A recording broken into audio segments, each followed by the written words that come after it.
Good morning, everybody. Today, as Martin mentioned, I will talk about document template management, specifically with Alfresco.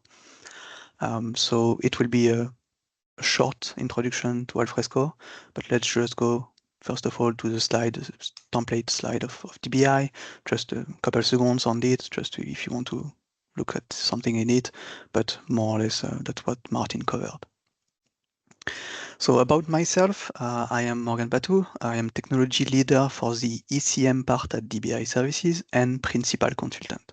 So of course, I spend a lot of time at customers doing consulting work, but I also have the technology leader casquette, which means that I make sure that all our employees on the ECM team are fully trained, all the R&D and so on, so all that stuff to make sure we are always up to date with all the technologies around ECM.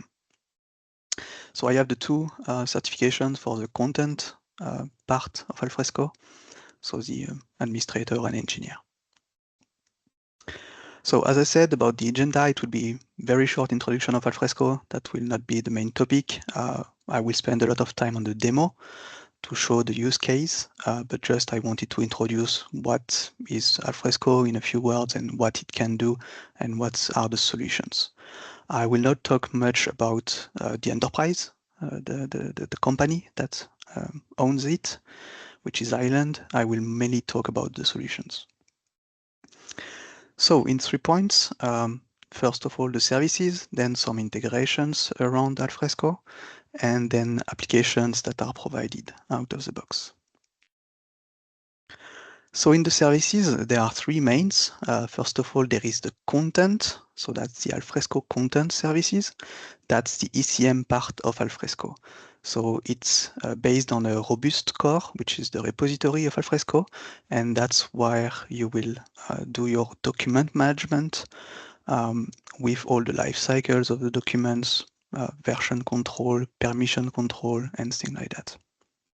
So that's pure document management. There is a second one, which is the Alfresco process services, and that's BPM, so a business process management solution. So that's a workflow management tool, if you will, that is based on an open source engine, which is Activity, to manage your life cycles, to make sure you have the proper approvals, publications, and things like that. Of course, it integrates with the Alfresco content services, but not only, you can integrate it to other source and target solutions. The third one is the Alfresco governance services, and that's the records management solution of Alfresco, which brings together security controls, clarifications, and allow users to declare records, as well as manage the retentions and things like that to make sure you are always safe from a legal point of view. So that's the 3 main services that Alfresco has and that you can use. In terms of integrations, around the ECM, the content part, you can, of course, add a lot of things on top of it. So you have synchronization. So you can, for example, have a desktop synchronization. So you can take document offline. You can work on it at your home, even without internet, on the plane or during transports. And as soon as you connect back into the network, Alfresco will be able to synchronize back the documents into the repository and do all the conflicts management for you. You can, of course, integrate it with identity management, so you have single sign-on solutions available without needing to enter any passwords. There is a transformation services, which allows you to transform documents from one type to another type, MIME type, I mean. Like, for example, the text, you want to transform it to an image or to a PDF. That's something that is possible, of course. You can plug Alfresco also to intelligence services, which can add AI capabilities using AWS services, for example, which are extract and other things. So you can analyze images, text documents, and things like that. You can summarize the content. and do such things. There is also, of course, a powerful search, so that's the base of an ECM, but you can plug it to multiple search solutions, which is not the case of most ECMs. So you have Solar by default, which works pretty well, and you can also integrate it with Elasticsearch, all flavors of Elasticsearch, or even OpenSearch, if you will. And you can do neural search potentially with that, which is a search by context and not a search by terms, if I can say. There are other things like federation, so you can have Alfresco act as a central repository, which can then bring and display contents coming from other sources. So potentially you have a SharePoint, you have a Documentum applications, you might want to see all of them into your Alfresco, and that's possible with the federation service. There are other things like the content store and the business connectors. Of course, you can plug it to Office tools, so you can have your documents being shown in Teams.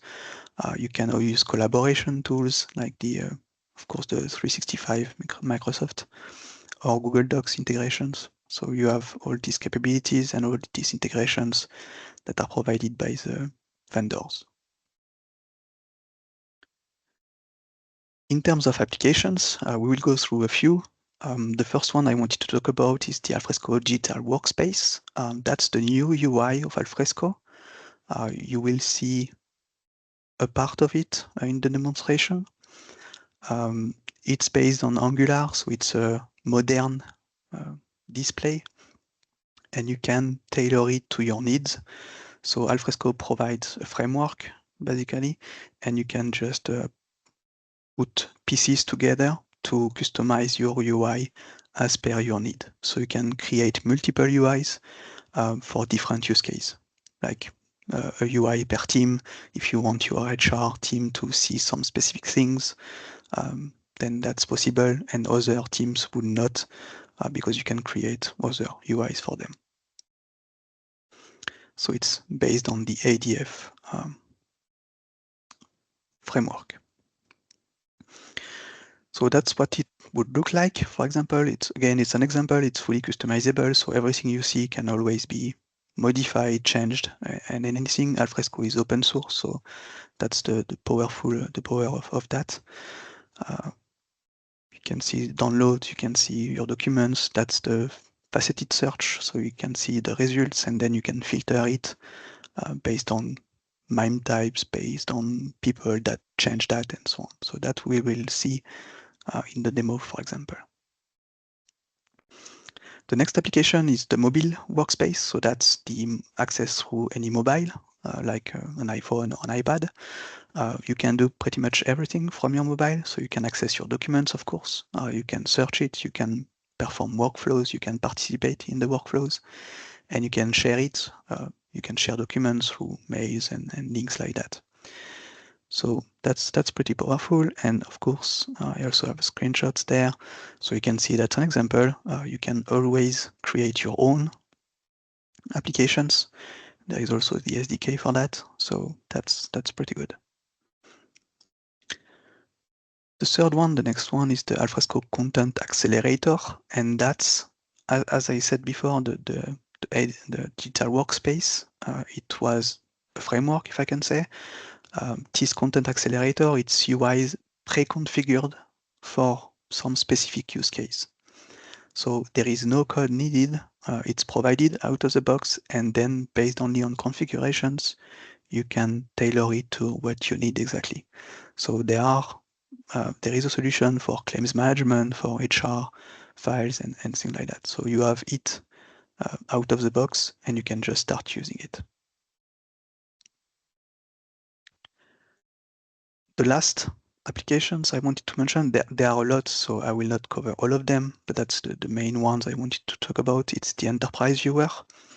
Of course, Alfresco by default integrates a viewer, so you can preview your documents, you can look at them, you can search inside the content and things like that.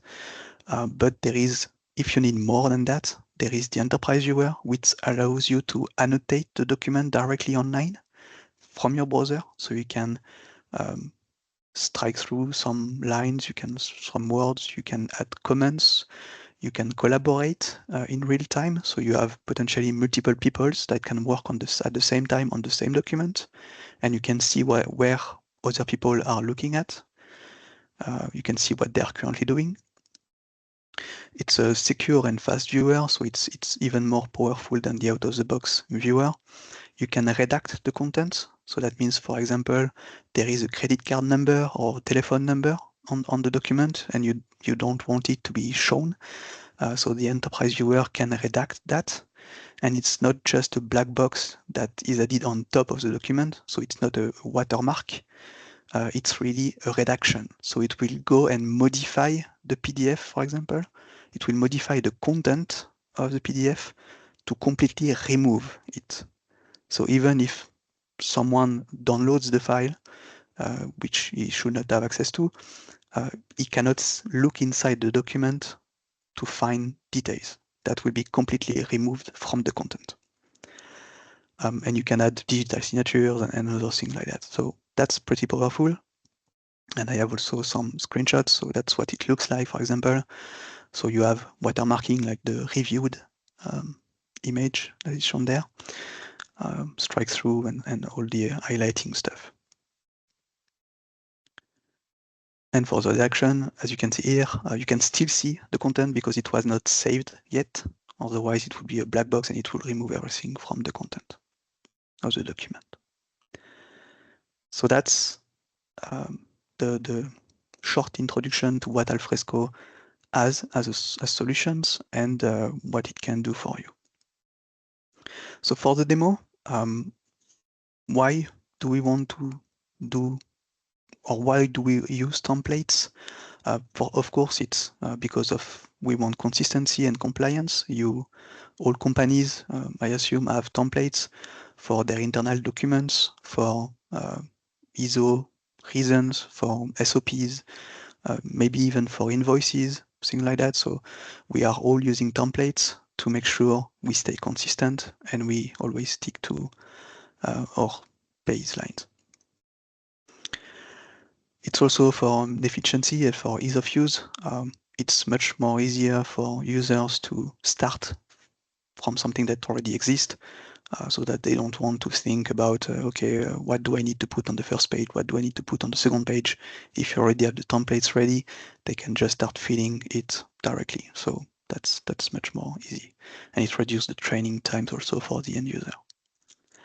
And of course, it reduces the errors. So why do we want to manage templates? So that's what I will show in the demonstration. It's the management of the templates. It's for brand consistency. So if you need, for example, to update logos, fonts, colors, if you are changing your corporate identity, then that might be a reason why you would need to update your templates. It can be also because of compliance, so for legal reasons, something changed in your policies or in your country. And of course, it's always good to have a version control, so you are always using the latest versions. So that's the main reasons why templates and template managements are important for an ECMs. For this demo, I will use 4 users. So I have a simple Marcom user. So that's a marketing and communication user. That's the person that is usually maintaining the templates. So using the ECM, he or she will update the content, make sure it's always up to date. Then I have the head of Marcom, which will validate the work that was done by his team and publish the new version when it is ready. I also introduced a head of something. In the demonstration, I will use a head of delivery, which is used to make sure that the template is fit for purpose, and that means that this person will verify that the template is still accurate, it's still okay from a purpose point of view. So do we still need this template, for example? Maybe we don't need it because there is a duplicate almost a duplicate, and we could merge it with some others, things like that. So there could be several head of. In the demo, I said I will use the head of delivery. It could be the head of sales or other groups that you might have internally. That is completely up to you. And the last user is just a standard user, and that's the person that will create the documents based on the template, of course. So in terms of workflow, what does it look like? What we want, and that's what I implemented, we want a periodic review. So we want to make sure that our documents and our templates specifically are always up to date. So for that, we need a periodic review to make sure, I don't know, every month, every 6 months, every year, to make sure to review the template and see if they are still okay or if they need to be updated. The first step will be a Marcom revision. So someone from the Marcom will pick up a task and potentially do some update. Then the head of would go and review the changes, potentially approving it or just going back into the revision if he spots some issues with the files. And then the last step will be the publication before going back into the periodic review. The Marcom revision, of course, it can be a lot of steps, but in this case, I made things simple, so I will just have the Marcom team, someone from the Marcom team to do the update, and then the head of Marcom to verify it and then to send the notifications appropriately. In all the steps, of course, you could archive your templates because you see, okay, maybe I don't need it anymore. So you could archive it from any of the steps, from any time, anywhere.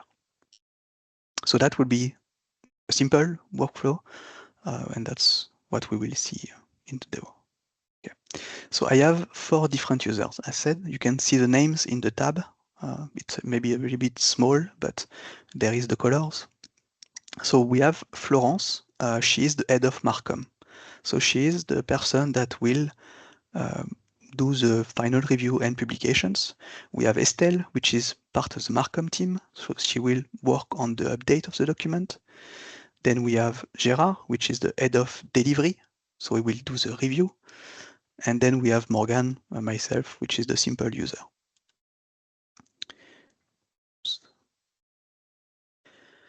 Okay, so let's take Florence account, for example, and let's start. So that's the new UI I was talking about. Everything I will show today is on the Alfresco community version, so that's fully free. I didn't spend $1 on it, or CHF. It's fully free. Of course, you can have support through the enterprise version, which requires a license, and that adds some other features, but everything I will show today is fully on the community. So for this UI, you have access to your libraries. So that's the places where your documents are. You can reorganize your tabs if you want, that's the problem. And let me just go into the search. So I will do a search. I will search for anything. That gives me some results. And you can filter your documents based on some criteria. So I have a default sets, which is template review. That's my different templates. You see here where they are currently. So there is one active, active, active, and the last one is archived. So this one does not exist anymore, or it has been archived. So it still exists, but it's not in use by end user. So that's all your templates. Of course, you can select documents and look at metadata, like template reviews. So you see this template is in version 4.0. The final reviewer is the head of delivery, as I mentioned before. And you have the last revision. It's in 2000, so that's why probably it's archived, because it's an old document. So you have the status and the days between review. So that's something that can be changed based on template. So if I look at another template, then you will see that this is in version 3.0 and it's active and it has another periodic review. So that's the basics of the metadata. And you have then filters, so advanced search, advanced filters. So that's facets, which you can use to refine your search. So you can look, for example, at the last revision date. I want to see documents that have been last reviewed in the last 180 days. So I have 3, of course. The last one, the oldest one is gone. Maybe I can go a bit smaller with 30, and then I only have 1. So if I look at the metadata, you will see that indeed this document was just reviewed yesterday. So that's expected. You can clear the results, and you can look at other elements, like I want only active or only archived. That's a search, but you can put it as a drop-down or a checkbox, and you can do other things like that. Of course, you can also filter on creator, modifier, and so on. So that's this UI, for example, it's not coming out of the box. It's just some configurations that I added in a few minutes, and you have your custom UIs that can be used for your custom templates for your documents and so on. So I have another filter for presentations. For example, I will look at presentations because today I will create presentations. So I have here some documents that's real documents, and it's not templates anymore. And this one, for example, I have the presentation date, I have the event name. So the event name, I said it can be a search, like a DBI exchange, or if you want it through a list, that's also possible. You can just put a list, and then you select a data community conference, a DBI event, or just a DOAG, for example. So that's how the search works, and that's what I will also use today. So now that we saw that, let's go into our documents. So I have a folder which is for the template management that contains some folders. To make things simple, I will show you how we can switch from one state to another state. So if I go into the active folder, you see that currently we have only 3 templates. And as I said before, there is a 4th one, which is archived. So if I take my end user, and if I try to create a document, you can create a folder, you can create a file from template, or you can create a folder from template. Creating a folder from template means that you will import folder structures, potentially with rules and automations and some contents already inside. But today we will create document from template. So as said, I have 3. So let me just, for example, the pixel presentations, I will use this one. Okay, so it asked me to add a name. So today I will just do webinar number 1, my presentation, and some descriptions if you want. That's not mandatory. So I have created my documents. It has been automatically applied with some metadata. So you can see that it's a presentation. There are potentially some checkbox if you want it to be a webinar. So you can define, okay, what kind of event that is. If it's part of a DBI event, for example, is it a webinar? Yes, it's a webinar. And when will be the presentation? So it's for today. So I can just save that. And then you see some template details. And that's details that comes directly from the template. So that is to let you know that this file was created based on the version 1.0 of the template associated. And the template associated was last revised in April 10 this year. So that's then for your manager or the head of delivery when he will look at the documents sent to or created by some people or sent to customers or things like that. He can say, okay, I see that your document was created on the wrong template maybe, or on the correct template. So that could be useful for people, and that could be read-only metadata if you want. So for this document, I can look into it. It takes some time because it needs to render it, but it will come, and you will see the the content of the document and we will modify it. So in the meantime, on the templates, this one, so we will update this one, which is the one I used.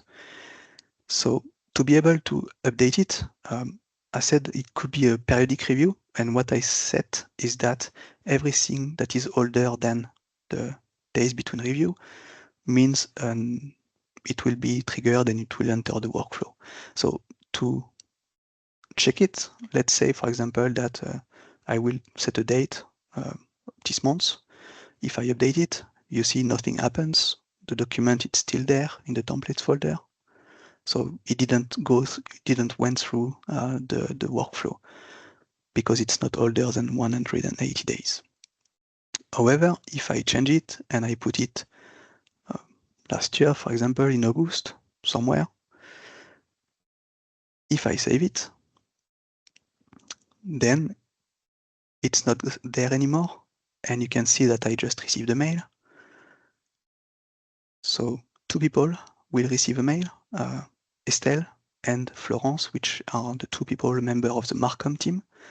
So Florence received the mail, and the mail is just saying, you have a task. The task is to review a certain document with a link to download the document and a link to process the workflow. Estelle received exactly the same, with exactly the same details. It's just a different task ID because of the workflow behind it. So that's my PPT. So that's the content of the document. That's just a DBI template, for example, for the presentations. So let's go with Estelle. Maybe you saw it before, but Estelle only sees some folders because she doesn't need to participate in some steps of the workflow. That's just a very simple workflow, of course. You don't need to have dedicated folders if you don't want to use a real advanced workflow. But here, that's what I said, just for simplicity and to show it more easily. So she has access to some folders, and same thing for Gerard. He will not participate to all the steps, so he only has access to some. So going into the home folder, the home screen, the dashboard of Estelle, she will have access to the task, my task widget, and that's the list of the task, so the workflows that she has currently to process. And if you look at the URL here, it's exactly the same as the one that I received on the mail, of course. So if I go with Estelle, she received the task 2477, which is this one. So she has a task, she can process it, she can say, okay, I'm currently working on it. She sees the documents, so she can access the document, she can download it if she wants. So let me just click on it and we will see the document itself. So that's the old UI. I didn't mention it before, sorry. That's share, so it's the old UI. I just wanted to show both, so that's why I'm using both the new and the old ones. So that's the old UI with everything that you can see, the different actions, the properties, of course, you can see exactly the same thing, the same properties, and the workflows that is currently ongoing for this document. So because she has a task, she needs to do it, she needs to process it. So you have a button to edit the document in Microsoft Office. When you click on it, we'll open it in Microsoft Office, of course. Or you can just edit offline, and in this case, it will lock the document. So the document has been locked and nobody else can work on it. And it will download the document for you. So Estelle can open it, she can work on the content, and then she can do some changes. For example, she can say the company now have 200 employees, something like that. So that's just an example. Let me just save this file, and then we will upload it back. So let's upload as a minor or a major version. So in this case, I will select a major, and I will select the working copy.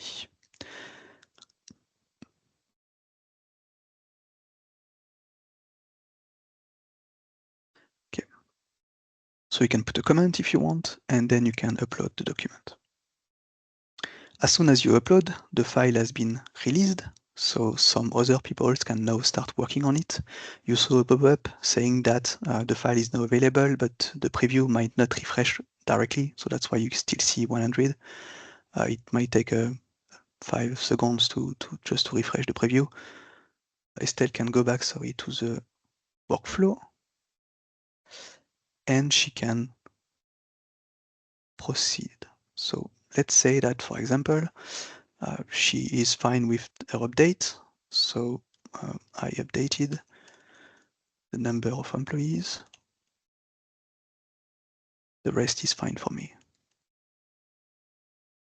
And then she complete her task.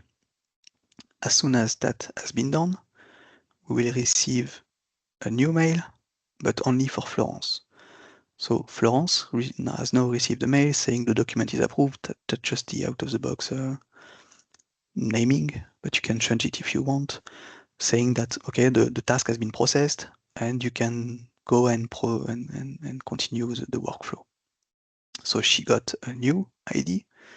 She can just click on it if she wants, or she can, of course, also go and look at the tasks that are currently assigned to her, either through the dashboard or through the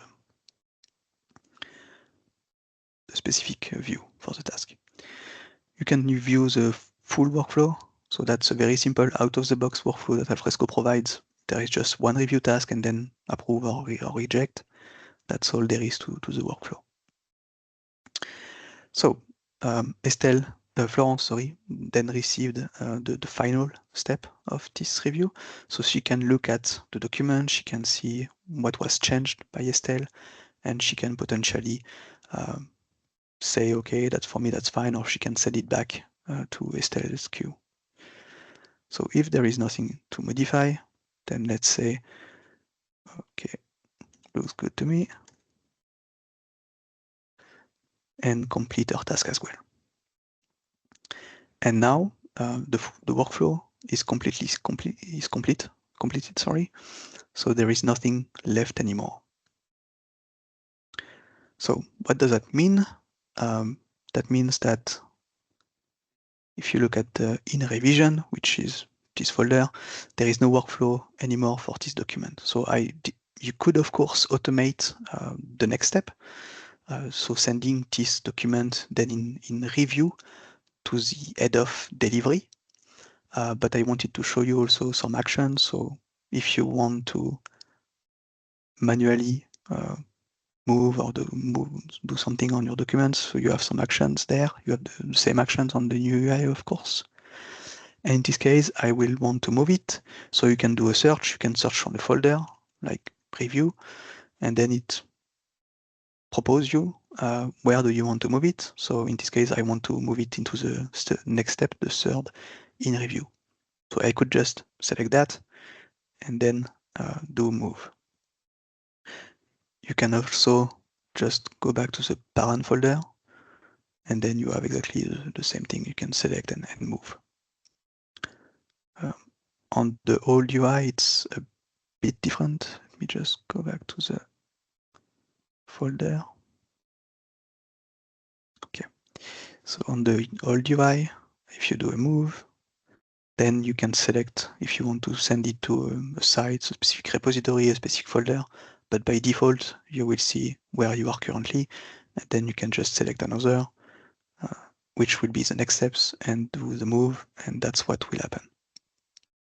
So when that happens, then a mail will be sent to Gerard this time, because he needs to do a revision of the document to validate its fit for purpose.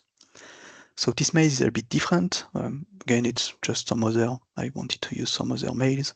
So it just says that Florence added a new content for you to work on, and then you have a link to the documents. So you can just take this link.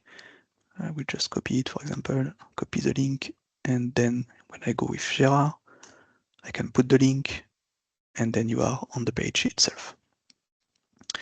And you see, of course, the updated content. So Gerard can do his work, but I wanted to show you something in the meantime. If we go back to our end user, if we want to create a new document again, we see that this time the name of the template changed. This time there is a flag. It says, be careful, this document is under revision. So I added that just to let the user know that this document is currently under review. So maybe if it's not very urgent, maybe you can wait a few minutes, a few days, maybe, before starting your document. So that's just an information. It's not mandatory, it's just something I found nice. So that's just an information. Of course, it doesn't prevent you from creating the document, because if you need to work, then you need to work. So that's just an information. So back with Gérard, the head of delivery, he has access to two new actions, which is send to publication or send back to revision. So Gérard can look at the document, see if there is anything that pops. Of course, he can go to the bottom and he will see the latest versions, what was changed with potentially the comment from Estelle, where she updated the number of employees. So that might give him some information if he wants to do a quick review. I didn't talk about it, but of course, each time you change a step, I change the categories of the document. So currently it is in review, and I change the template status, which is also the same thing. That's not mandatory, it's just I wanted to show it. So the template status changes, but of course the template version didn't change yet. So even if I uploaded a version 2.0, because it is still under review and it's not finally published, this template version is still in 1.0. That's the official one, and that's the one that end users will use. So if I create a new document with my end user, it will still be 1.0 with 100 employees, of course. So when Gérard is okay, of course he can send it back to revision, but because of time, we'll probably go back to the publication now. So he can just click on send to publication, and the item has been marked as approved. You maybe saw that the folder here just switched from in revision to publish, and a new action is now shared, is now displayed. The categories is updated, the template status is also updated, but the rest, the revision and the version are still 1.0 because the document is not yet published. So if Gérard tries to publish, sorry, you do not have enough permissions, you cannot publish. Only the head of Marcom will be able to publish the document. So if we go with Estelle to the to publish folder, of course she received a mail saying you have something to do. Gérard did some update, did some work, so you can access this document and then do your work. So Florence received a mail with this link again, of course, and she can just publish the document now. So as a final check, let me just open the display. So you see currently it's still 1.0 with to publish and the last revision of August last year. And then if I publish this document, it has been marked as approved, so it is back into the active folder. So you see they are all active, active, active, active. And then if I checked again, so on the pixel, it was just updated less than 1 minute ago. If I check the metadata on this document, then this time it is a version 2.0 and the last revision has been updated to today.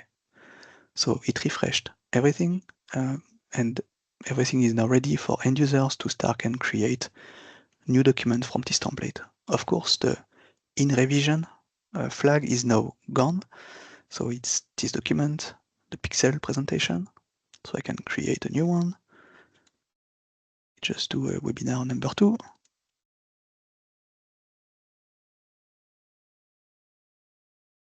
still no description, that's okay.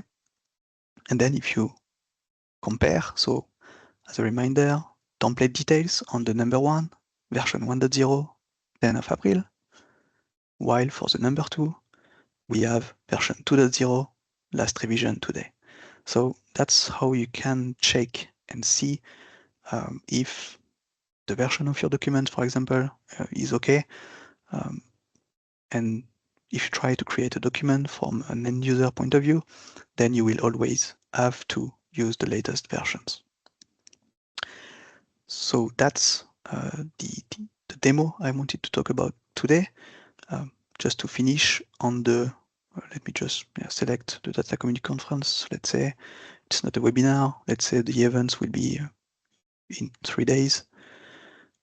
Just a final on the search. So you can search again. Then let's go into the presentations. Of course, you have 2 new now. And I wanted to check only the Tacomi conference, or I think I put a DBI event, yes. So you have your documents, you have your search, everything works as it should, and you see all the details as expected. So that's a very simple implementation.